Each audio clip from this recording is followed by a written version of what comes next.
Hi, everybody. Welcome to Ladies Power Lunch. Thank you so much for joining us today. This is a special little drop-in series that we're doing about our upcoming release. It's a wonderful book called Be the Beacon. It's a Ladies Power Lunch Anthology series, and we have the pleasure, the distinct honor of having one of our authors here with us today to talk to us a little bit about her contribution to this outstanding anthology. Welcome, Debbie. Oh, thank you, Dr. Davia. It's so nice to be here. Thank you for having me. Beautiful. So I'm really excited for us to talk together because we are so aligned in so many ways. And we were just talking a little bit ahead of the show and talking about how so many times our paths have crossed, but we really didn't have a chance to connect. So just giving you a little peek behind the curtain, guys, I will also be learning a lot about Debbie as we go through this conversation. So Debbie, welcome. Please share with everybody and with me a little bit about who you are, what it is that you do. Tell us a little bit about your background and how you came to this point. Oh, okay, thanks.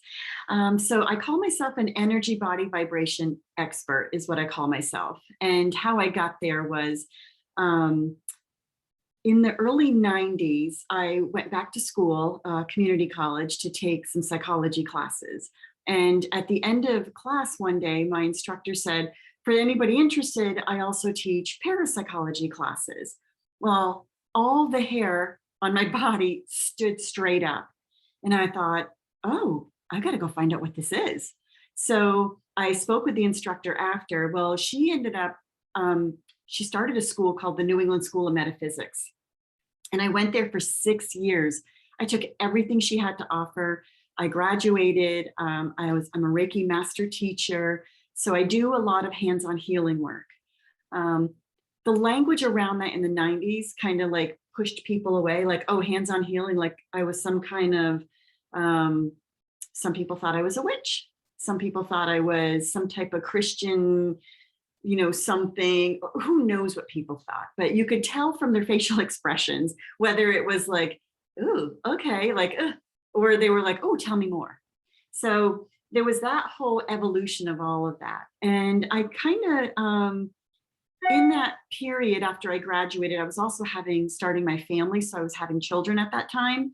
So, they say God only gives you what you can handle. And I'm thinking, what did I do? Because I was going to school at night and I had 3 little kids during the day. My husband's an airline pilot. So sometimes he was gone for 4 or 5 day stretches. And it was just, I think back now as a woman here and I think, I don't know how I did it. But in the middle of doing it, I just did it. I didn't have the luxury to think about it. So that's how I got started in all of that with metaphysics. And yeah. And so, how do you spend your days now? Who are the people that come in to see you? I'll ask that question a better way. Who are the people that when they come in to see you, you feel the hairs on your body standing on end, you feel yourself lighting up? Who are you here to serve? Yeah. A lot of the people that I've had the pleasure of being of service to are mostly women, and there have been a few brave men, as I like to call them, but it's mostly women is my demographic. And it's women who have either raised a family or been in corporate or done both, that all of a sudden they realize there's got to be more to life. And they just don't know how to look at that, or they've never spent any time taking care of themselves, zero self-care. So they are totally depleted and they don't understand why they're angry, why they could cry on a dime, why they're so tired all the time, and they just don't want to engage anymore with anybody. So those are the women that I feel like I'm like, come, just come. Yeah, I can help you with that. And I know that because I was there. I was there, like I said, going to school for 6 years, raising 3 babies. My first 2 are less than a year apart. My third one I had 3 years later, and my husband traveling all the time. And one time he came home from a trip and we were doing something, and I'm very task oriented. I'm a doer. And I'm a Gemini. It's what I do. I do many, many different things. And so I would be doing something and he would, interject something. And apparently I was being snappy and I was like very short with him. And I didn't realize it. And he just said, we were standing in the kitchen. He's like, "Hey, babe." I'm like, "What?" And he's like, "Why are you angry all the time?" And I said, "I'm not angry all the time." And then I was like, right there, that's it. And he goes, "Yeah, you might want to get some help with that." So that's when I decided, oh crap, like I dreamed this dream life of being an at-home mom. Like to me, that was a luxury because my parents both worked full time. And that was a goal that I had and that we had as a couple. And here I am, but I'm frustrated and I'm coming off as angry. And so when I started to research that, I ended up going to see. It's funny how the universe puts on your path the people and your teachers when they need you. I heard about Thich Nhat Hanh was speaking up at Dartmouth University. So I went to see him. And of course I was late because I was doing a gazillion other things beforehand. And I walk into the auditorium and it was like a big gymnasium and the door squeaks open and they must have been in meditation. So I close the door and I'm just like sitting on the back wall and I'm like, okay, breathe, get into meditative state, clear your head. Don't worry about the car. Don't worry about the kids. Everything's fine. And I'm there and it may be about 4 minutes in, Thich Nhat Hanh like gets up out of his chair and he comes over to the corner of the stage and it's like he's like zooming in on me in the back of the room. And he just, like he's in a prayerful position and he just kind of looks up and I felt like he just lasered in on me and he said, "Be thankful for the running water to wash the dishes for those children. Be thankful for the food to feed and nourish those children." And the tears just started streaming. And I thought, oh my God, he's talking to me. He nailed it. Like, thank you, universe, for putting me here. Thank you, God. And so from that point, I ended up getting his book and I did a group study with his book on pieces every step. And it was all about being mindful. And so at that point, I learned a lot. We moved to Minnesota so my husband could be home more. And we said, okay, let's move out there, but I'm an East Coast girl. If I don't like it, can we come back? So we said, sure, we'll give it 3 to 5 years. And he was home a lot more with the little kids. He wasn't traveling as much. So that really helped us out, helped me out, to be honest. But after 3 years, I decided I want to go back home. I miss my kids being with their grandparents and their cousins. And I grew up with all my family around. So it was like, let's move to Vermont near my family or Connecticut near your family. So we chose Connecticut because it's a warmer climate and it was a good choice. So I help people that are going through that, people, women, and I really trust that those people will find me. I'm not a big promoter on doing advertising for myself and things like that. That's not what I do. It's word of mouth. Those are my best clients. And I network and I go out and I meet women and I put myself out there to be of service. And when somebody connects with me and they contact me, then absolutely I'll tailor a program. Specifically, there are certain things that I cover in my programs, but I tailor it to what their needs are. After doing this for so many years, I've realized that there is a structure to it and there's tools and there's strategies, but I can tailor it to fit the needs of the client so that the client feels like they're being filled up. And then after working with me for a few months, I say, go do life, go learn these new things that you've learned and implement them. And usually what happens is it's been 8 years now. I have clients that I'm still working with that go out and do life and then they come back and they'll work with me a little longer because it's like a layering effect. They get to that next layer of, okay, well, I've mastered all that. So now I need to work on this. Yeah. That's outstanding. I love that story that you told, and I even felt like, oh, I'm getting a little teary-eyed. That was an awesome story. So you are a contributing author to our upcoming book, which is going to be launching on October 18th and 19th. And we're also having a full launch event. It's a full 2 days of outstanding workshops with 20 amazing facilitators.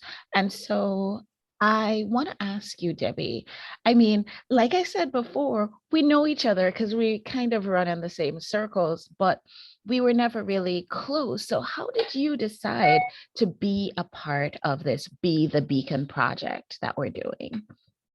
That's a great question. So Annie Garland is that we both know, our wonderful connector friend. She said, "Hey Deb, you really need to be a part of this anthology. Like this is something, this has you written all over it." So she just kept, and I would say, "Oh, okay," and let it go and let it. And finally, she was like, "No, really, like Debbie, you really need to do this." And I thought, okay, because I've written a book and I'm published, and I've written two other books that I've been a co-author of, or I've been a part of an anthology. So I've done it. So she was just really like, and I trust Annie. Annie like knows me. So I'm thinking, if Annie is this passionate about me being a part of this, there's a reason. I don't need to know what it is. So okay. So I reached out and to Elizabeth, and she got me going. And literally within the last week, with everything that's been going on in my life, um, I sat down and I just wrote my chapter, and I sent it to her, and I did one revision, and she was like, "This is amazing. Like, obviously this was meant," because she was like, "I haven't heard from you. I haven't gotten your chapter. Like, are you going to do this? Are you not going to do this?" And I meditated and I said, "Okay." I said, "Okay, Spirit, what do I need to share?" I literally said that. And then I started typing on my computer. And it's interesting because the chapter that I'm writing is called Be the Light. And we might change it up a little bit because I share about my out of body experience that I had when I was 4 years old. I had open heart surgery twice. And it was during my second surgery that I died on the operating table. And I had an out of body experience. And I remember it.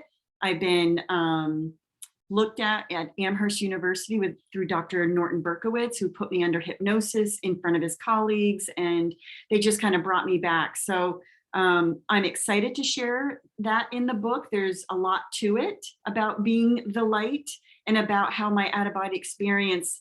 I was told as a young child, well, you'll have to read it in the book. We will definitely read it in the book. And I'm actually looking forward to finishing up on your chapter because I haven't actually gotten your chapter as yet to review. So that's going to be exciting for me. I am wondering though, I mean, the concept of this book is be the beacon. What does that mean for you? When you are putting pen to paper and you're writing and you're telling your story, what's the essence of that idea, be the beacon, that you're trying to communicate to the wonderful people who are going to reach out and buy that book? Yeah. So for me, be the beacon, when I thought about that before I put the pen to paper, what that meant for me was um, show all of me, not just everything's wonderful and glossy and beautiful, but show the deep work that I went through in order to live this rich life, in order to have these rich experiences. Not everything, like people, we pass judgments on people. We meet somebody, for the first 3 seconds, we automatically make an opinion about them. And so for me, I already know what a lot of people think. Oh, she's blonde. Oh, she's this. Oh, she's that. And I want to, my goal is to say, that's not me. Me is like, you don't know all the hard things that I went through in my life. My life wasn't easy, but you wouldn't know that until I opened up and shared about it. And, we don't do that normally in life. We meet people, we network, hello, how are you? And, we keep everything pretty fabulous, to be honest. We show up with makeup and our hair done and the best outfit and so forth, where, I like this kind of thing that you and I are doing. We're showing up as women business owners who are sharing a shared experience, and sharing that it's not, being the beacon for me means being a light, means showing up authentically. The hair doesn't have to be done perfect, the makeup, throw on something that's clean, took a shower kind of thing, and let's sit and have a cup of coffee and let's talk about this, because it's not easy, but I choose to make my things that aren't easy. I choose to share those things with other people, not as a victim, not as anything other than, this is my experience, and I'm sure you've had experiences, and I would love to know about them so that we can be deeper in a connection as we shift this world, because this world is going through a lot right now. And I want to be part of that change. And the only way I know to be part of that change is to be authentic and be a light and share the things that were difficult for me. And hear the responses from others so that I can learn from that on a richer level, even things that I didn't know about myself. One of my girlfriends says, oh, well, when we talk, sometimes it feels like you come off a certain way with me. I had no idea. So for her to be able to feel honest enough to say that to me was a gift. I didn't take that and I didn't be like, oh, that's not true. I'm beyond that now. With all the richness of all the experience, I now know that she cares enough about our relationship to say something. If the relationship wasn't deep, she would have just blown it off and not said anything, said, okay, take care, bye-bye, So be the beacon for me means be a beacon of light, show your bumps and bruises along with your wonderfulness. It's all encompassing. I am really enjoying your take on Be the Beacon. I'm blown away by it, actually.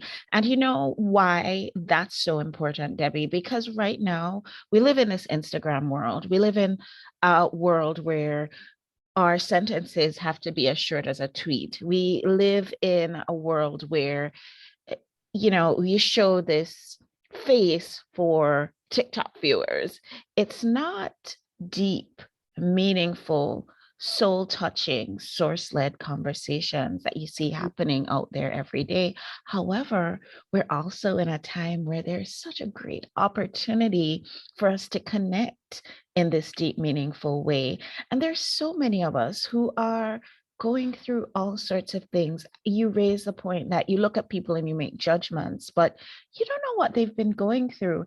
And I promise you, a lot of the things that they are going through are shared experiences, things that pretty much everybody goes through. And we feel so alone and so isolated in our little corners when we could be opening up to each other in this authentic way that you are suggesting, and really, really, might I say it, changing the world. I think that's important because the world is already showing us so many of our differences. They're pointing the finger at all of our differences. And I'm okay with that. Let's bring that to light. Let's flesh it out. We've always pushed it aside. So, all right, let's be real. Let's flesh that out. But in the process of that, it's not a but, it's a yes and. So yes, and what are the things we have in common? For you and me, we're women. That's what we have in common. We're moms. That's what we have in common. We're business owners. So in that, what are our struggles that we both have experienced so that we can build community amongst us as we go out into our extended communities and we can share, I'll be talking about this experience in my community where I'll be saying, hey, I was on this amazing Power Lunch podcast. And, here, I'm going to share it with you. And Dr. Debbie is amazing. And this is why you need to go look her up and research her and get connected to her and her community. And I think that's a more organic way for us women owners to build our communities, but change our world. Because yes, it takes each of us doing it individually, but it also takes us doing it collectively. I love that. And one of the things about our upcoming summit is that we're going to be talking about being the beacon and sort of telling everybody something that I think everybody already knows.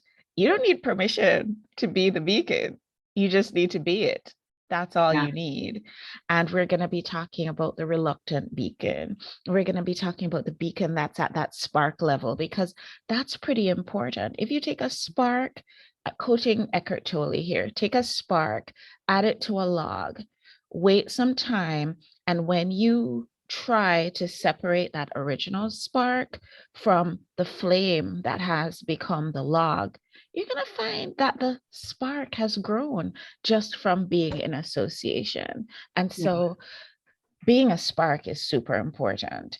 We're going to talk about being the bonfire, the woman who's blazing that trail, who is really, really there to be perhaps an example, but also what does she need to make sure that she's nurturing her beacon?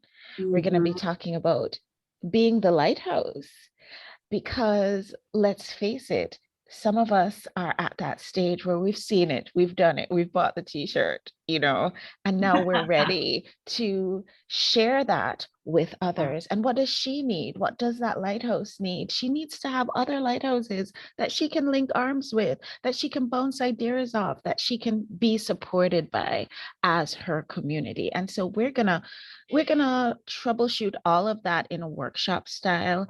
And we're also going to, because let's face it, most of the people who are showing up for this, they are entrepreneurs. So we're going to be talking about how that can translate into dollars, Yeah. because we don't like to talk about it a lot, but the fact of the matter is money is important. It is also energy, and it's the form of exchange. And if we are spending less time worrying about survival and more time focusing on the thing that we're here to do, the beacon that we're here to be, then we can actually touch the lives that we're meant to touch. So, we're going to be talking about a lot of things. We're going to be going so deeply and also so authentically, as you suggest, Debbie. And I'm really excited that you're a part of this. I cannot say enough, but I know that you get it. I am really excited that you're going to be a part of both our upcoming anthology book and our book launch event. Before Mhm. we go, give us some do's and don'ts for being a beacon. So for being a beacon, do love yourself. And what does that require? What does that look like? It's different for everybody. There's no wrong way to love yourself. When you look in the mirror in the morning, smile at yourself instead of looking at the wrinkles. Don't point out your flaws to yourself. Point out the things that you love about yourself. I personally, when I smile, I love my little wrinkles around my eyes. It shows my experience, right? So point out those positive things. Spend some time in nature, whether you're outside letting the sun hit your face, have some gratitude. Lean up against a tree. Go lean up against a tree and let the tree support you, because you're connected to nature. If you think about it, they take in the carbon dioxide and they release oxygen. You take in the oxygen and release the carbon dioxide. So guess what? We need each other. Meditate. Meditation looks different for everybody. When I meditate, sometimes I'm knitting, sometimes I'm walking the dog, sometimes I'm sitting in my meditative space that I've set up in my home. There's many, many different ways to meditate. My husband meditates when he runs. The whole idea of meditation is not about oming and putting your fingers together. It's about finding time to go inward.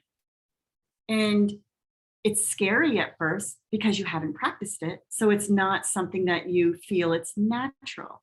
But when you start doing it, it takes 21 days to start a new habit and to keep it in. When you do that and you don't meditate for a day or two, you feel like something's missing. So start with the self-care and love yourself, and don't put yourself down, and don't do things that you really are not being called to do. Don't be there for everyone. Promise to be there for yourself. I love those. Those are really, really good words of advice. This has been such an enlightening conversation.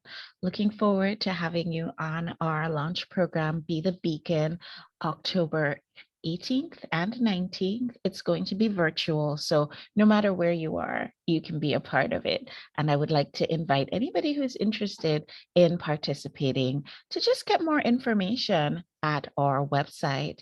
It's growsmarternotharder.com, because hey, I always think we need to be in more ease and flow. We need to find a way to do things easier. We need to invite source to guide us in the direction that we want to go. And so obviously the website for our event is growsmarternotharder.com.